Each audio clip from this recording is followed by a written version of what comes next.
Bonjour les amis, bienvenue sur SMD. Aujourd'hui on se retrouve pour l'essai de cette magnifique BMW Z4 E89 30i de 2009.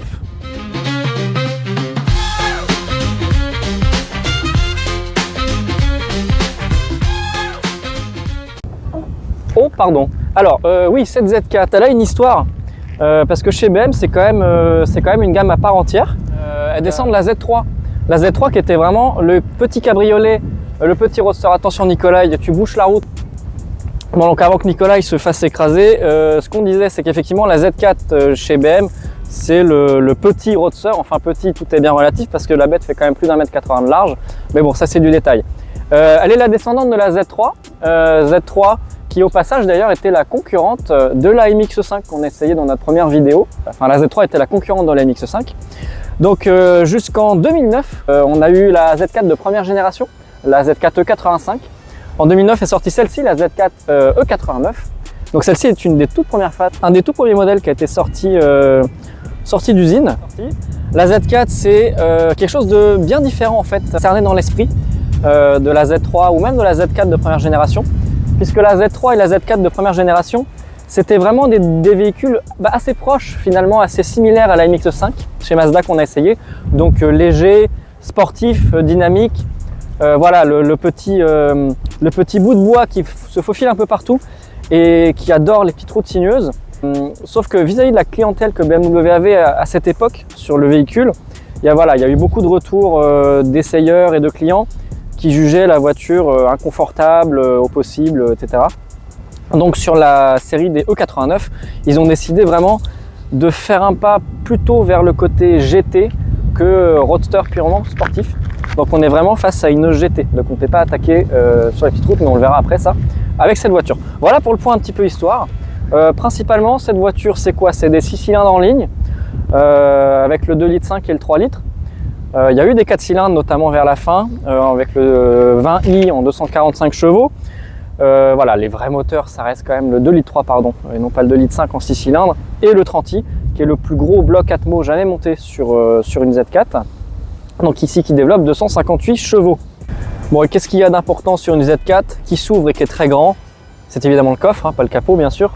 Quand elle est recapotée comme là, il est assez ridicule. Alors, parce qu'en fait il y a cette partie là qui revient dessus. Alors c'est très profond, viens approche-toi mon Nicolas.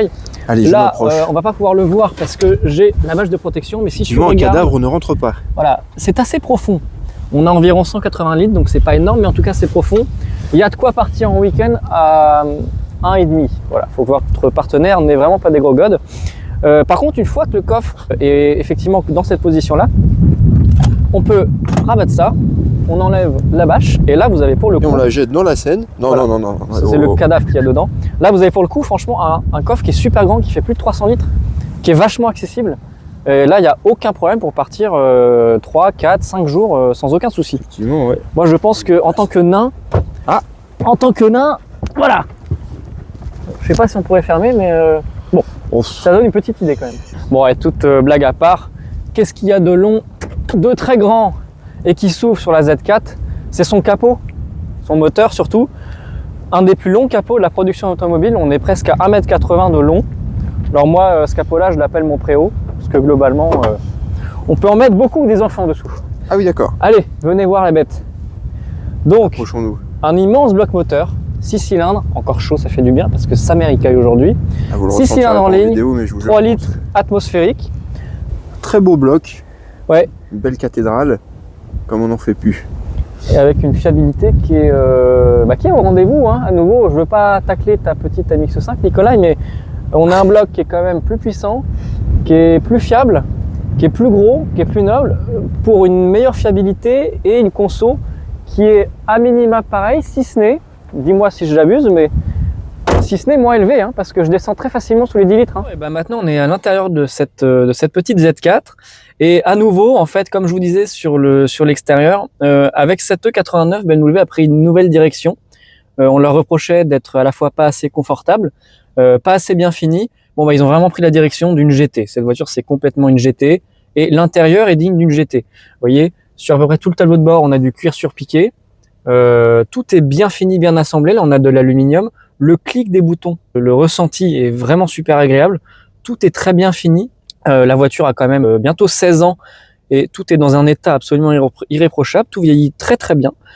Ici on est dans un intérieur, vous l'aurez remarqué, en configuration Bordeaux. Ceci étant, l'intérieur n'est pas exempt de défauts, puisqu'une des maladies connues de cette voiture, BMW au début a utilisé des colles pour le tableau de bord qui étaient assez mauvaises. Avec le temps, vous voyez, le tableau de bord, le cuir se décolle. Alors ça nous montre bien qu'effectivement c'est du cuir, donc ça c'est plutôt, on va essayer d'en tirer l'avantage. J'ai fait quelques devis pour refaire ça. La plupart des celliers ne veulent pas le faire, ou alors il faut ramener le tableau de bord déjà démonté, parce qu'avec l'électronique, les airbags et compagnie, ils veulent pas y toucher. Sauf que pour démonter un tableau de bord de Z4, c'est quand même assez précis. Donc je me suis dit, bon bah je vais aller voir BMW directement. Je ne vais pas payer 2 ou 3 000 euros pour refaire ce détail-là. Qui, entre nous, voilà. Est-ce que tu avais remarqué, Nicolas? C'est l'esthétique, j'avais pas remarqué. Voilà, donc ça c'est vraiment le principal défaut que faut faire attention si vous voulez acheter une 89. Il y en a un deuxième, la mienne ne l'a pas, c'est que bien souvent en fait l'écriture sur les boutons pouvait avoir tendance à disparaître. Ça c'est vraiment les détails auxquels il faut faire attention. Ce qui est bien aussi, c'est que t'as pas les boutons, c'est peut-être pour les plus anciennes, mais les boutons, tu sais, soft touch qui vieillissent mal et qui collent au doigt. Ouais, non, ça c'est très bien. Non, franchement, je suis très satisfait de l'intérieur globalement, très agréable, très bien fini. J'aimerais noter, n'ayant pas eu de BMW avant, c'est ma première, la fiabilité, ça se note, je trouve, de l'autonomie restante. J'avais eu pas mal d'Opel, de Peugeot, de ce que vous voulez, et je ne pouvais jamais compter sur l'autonomie indiquée. Bah, sachez que jusqu'au dernier kilomètre, l'autonomie indiquée est sincèrement réelle. Voilà. Mais merci, grâce à la consommation, on peut y revenir rapidement. Franchement, pour excéder les 11 litres, il faut y aller comme un bourrin. Moi, en m'en battant un petit peu les... Comment dire ça poliment? Bon, en m'en battant les couilles, concrètement, je suis vraiment autour de 10 litres en général. Autoroute, en respectant les limitations, en roulant pépère, on est à 7 litres et demi à peu près. J'ai déjà fait un trajet à 6 litres 8, ce qui est quand même assez exceptionnel, on rappelle. C'est un diesel. Ah oui, c'est un mazout. Franchement, je suis sur le cul, je crois. C'est un 530D. C'est ma 3e voiture de sport, c'est celle qui consomme le moins. Ok, c'est vrai que c'est un peu antinomique pour un 3 litres, 6 cylindres, Atmo, c'est pas ce à quoi on pourrait s'attendre. Ce moteur est vraiment une merveille d'ingénierie. À conduire, il est incroyable, on le verra tout à l'heure dans la partie conduite. Et consommation, voilà, vraiment rien à reprocher. J'ai fait un Bordeaux-Paris sur autoroute à vitesse... je n'ai jamais excédé les 10 litres. Comme ça, c'est dit. Les boîtes à gants, cette voiture, bon, alors la boîte à gants est assez ridicule. Voilà, l'ouverture est nulle. Et puis, faut pas avoir des genoux. Hein, non, globalement, voilà. Faut être inexistant, c'est bien, en fait, c'est une voiture d'égoïste. Donc, celle-là, elle est nulle. Par contre, il y a quand même, derrière, une deuxième boîte à gants, ici, qui fait aussi office de trappe à ski, si jamais, qui rejoint le coffre. Ah oui. Et puis, mine de rien, sur toute la longueur, là, vous avez ce filet-là, en fait, sur toute la longueur derrière. Et donc, vous pouvez mettre pas mal de choses. Et quand vous êtes petit comme moi, bah, mine de rien, il y a un espace aussi entre le siège et derrière. Qui moi, faisant 1m67 en l'occurrence. Et enfin, une très bonne sono. Ça, je tiens à le noter. On a un haut-parleur ici, 2 caissons de basse, un derrière chaque fauteuil. Des haut-parleurs un peu partout dans l'auto. Donc, t'en as un là, t'en as encore dans la portière, t'en as ici. Vraiment, une sono excellente. On apprécie la bonne musique chez SND. Exactement. Impeccable. On va pouvoir passer à l'essai routier. Bah ouais. Impeccable. On se retrouve tout de suite pour l'essai de cette petite bestiole.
Et on est parti pour l'essai, comme j'aime l'appeler, de ma mémère.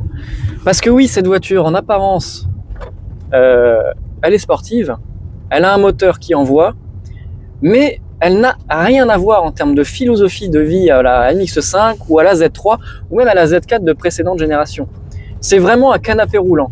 C'est pour ainsi dire la voiture la plus confortable en fait que j'ai jamais eue. Et c'est un peu antinomique et c'est autant ce que j'adore et ce que je lui reproche, c'est que cette voiture, ça fait bientôt 2 ans que je l'ai, ça fait 2 ans que je l'ai. Et en fait, elle n'a pas su trouver, c'est mon interprétation, mais elle n'a pas su trouver vraiment son rôle. Est-ce que c'est une pure GT qui n'est faite que pour les longs trajets? Est-ce que c'est une voiture sportive? Non, ça ne l'est pas non plus. Ouh là là, on va le faire, ça va le faire, ça va le faire.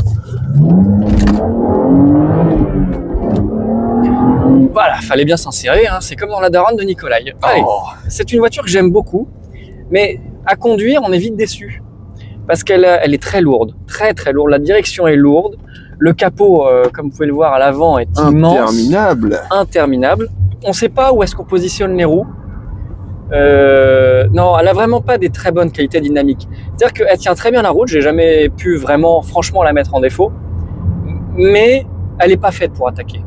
Et ça, quand je l'ai acheté, je ne le savais pas, parce qu'en fait, aucun essai ne le disait spécifiquement. Mais c'est vraiment quelque chose à savoir. Ne l'achetez pas si vous voulez bombarder. Elle est faite pour une utilisation.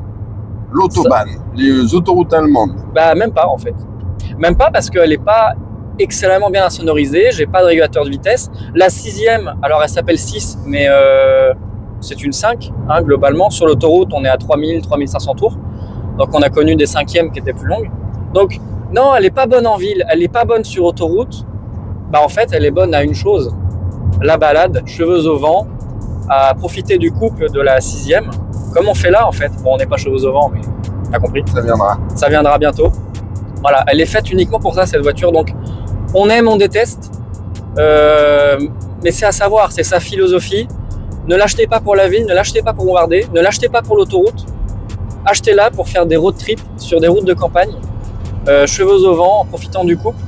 Quelques petites accélérations en sortie de rond-point. Mais voilà, cette voiture, elle est vraiment faite pour ça. Je l'aime autant que je la déteste. Alors, mon cher Basile, niveau sensation de conduite, donc tu disais qu'elle est un peu lourde, un peu pataude peut-être, mais sinon, on a quand même pas mal de chevaux sur le pied droit.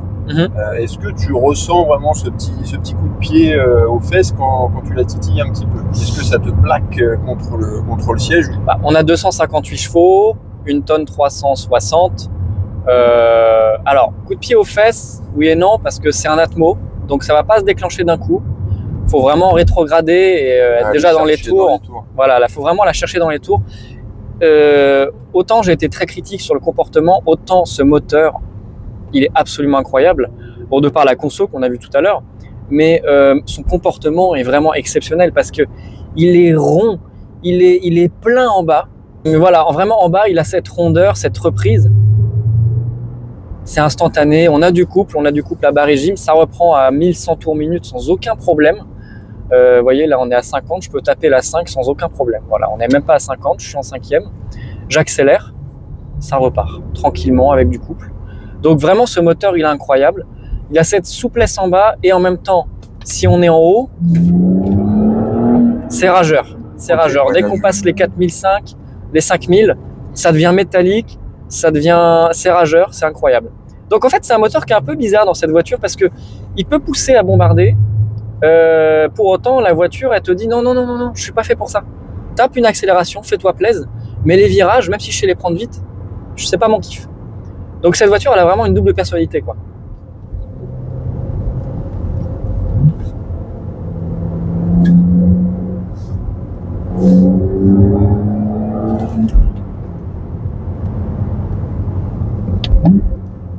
On va pas tarder à décapoter de toute façon tout à l'heure pour que vous entendiez bien mieux le son. Ouais.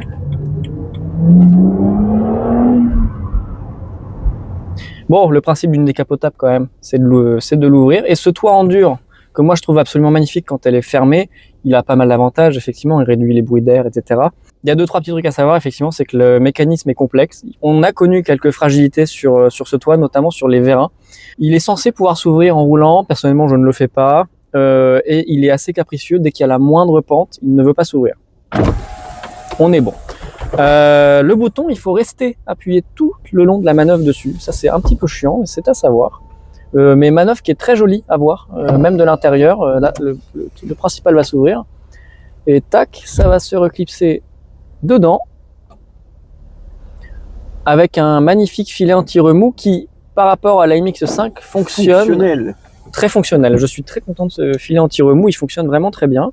On va se chauffer le cul, comme on sait toujours faire, et puis on est parti. C'est là qu'on en profite le mieux, même l'hiver finalement, avec siège chauffant, chauffage. Tout à fait, une fois qu'on a les deux, ça se fait bien, même moi qui suis... Comme on a le soleil. Même moi qui suis bien frileux. Et là, normalement, je sais pas ce que ça va rendre au micro. Oh, on entend quand même beaucoup mieux le moteur.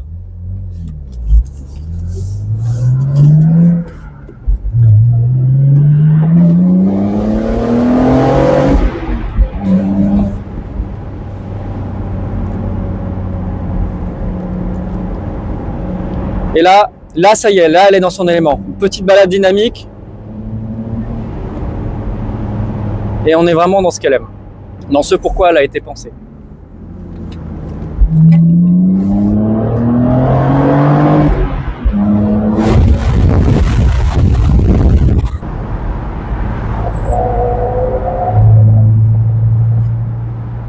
Alors, ce qui est intéressant, un peu comme Nicolas, c'est que cette voiture, elle pousse les autres à faire la course. Ça, effectivement, je l'ai tout le temps. Que ce soit avec des Scénic ou des Renault Trafic, tout le monde veut faire la course avec cette voiture. Les Trafic c'est les plus fourbes. Ah oui, oui, oui. Ça marche, 9 DCI. Hein. Elle est folle, là, tout. Vous avez pas vu à la caméra, mais on a croisé une Saxo de Sébastien Loeb. Sortie de rond-point, on sent que l'avant est lourd, le cul est lourd. On a du 255 à l'arrière en large, donc avant, ça veut pas décrocher. C'est une BM, mais elle aime pas spécialement drifter. Elle le fait, mais c'est pas son... De toute façon, l'avant tourne avant le derrière. Oui, clair, oui, oui. Là, capot, la légende dit qu'il y a un décalage horaire en fait entre le capot et le cul. Il se téléphone avant de tourner. C'est ça. Et ce chauffage, moi qui suis frileux, même à 1 degré. Franchement, là, j'ai chaud. Aucun souci. J'ai chaud et on est qu'au deuxième cran des sièges chauffants. Sachant qu'on est en hiver et qu'on se... Ouais, franchement, là dehors, il fait super froid. Et là, on profite cheveux au vent et c'est vraiment pas un problème.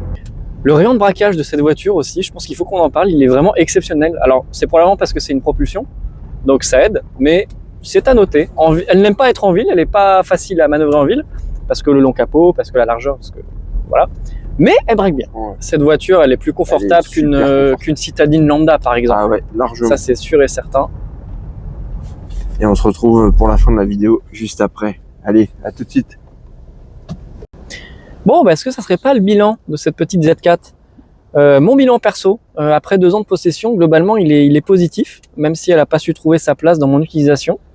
C'est vraiment une voiture que je recommande. C'est clair que c'est une voiture de passionné, qui fait tourner les têtes, qui a une conduite particulière, un design particulier dont on se souvient. Sur les coûts maintenant, bon, là, les coûts d'achat, si vous êtes curieux, vous pouvez aller voir sur Le Bon Coin, mais grosso modo, la fourchette est autour de 25 000 €. L'assurance fait extrêmement mal, surtout que je l'ai eu, je sortais à peine de mon A. Je l'ai eu, j'avais donc 21 ans, donc environ 180 € par mois, ce qui fait un budget, effectivement. Là où elle se rattrape, bon, c'est la consommation, on l'a vu, parce que finalement, entre 9 et 10 litres, voire 8, quand vous faites un petit peu attention, c'est complètement raisonnable. Et sur l'entretien lui-même, j'ai été à nouveau surpris. J'ai pas eu beaucoup à faire. Mais en allant chez BMW, un entretien lambda, plus filtre d'habitacle, etc., j'en ai eu pour 250 €. C'est pas du donné, mais chez BMW, pour un véhicule comme ça, quand je vois que moi, j'avais regardé, rien que pour l'huile, il y a 6 litres d'huile. Donc vous achetez vous-même 6 litres d'huile de bonne qualité, vous êtes déjà à 80-90 €. Donc au final, je vais pas dire que l'entretien est raisonnable, mais c'est quelque chose qui se fait tout à fait. Bon, sur ce les amis, moi je vous dis une bonne journée. On est disponible en MP si vous avez des questions pour proposer vos voitures, parce que c'est avant tout ça, SND, c'est du partage.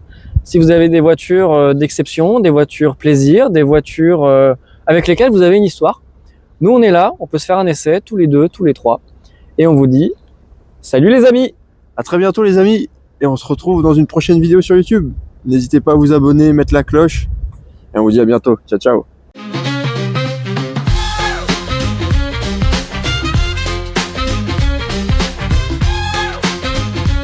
Présenter la petite auto, t'as vu?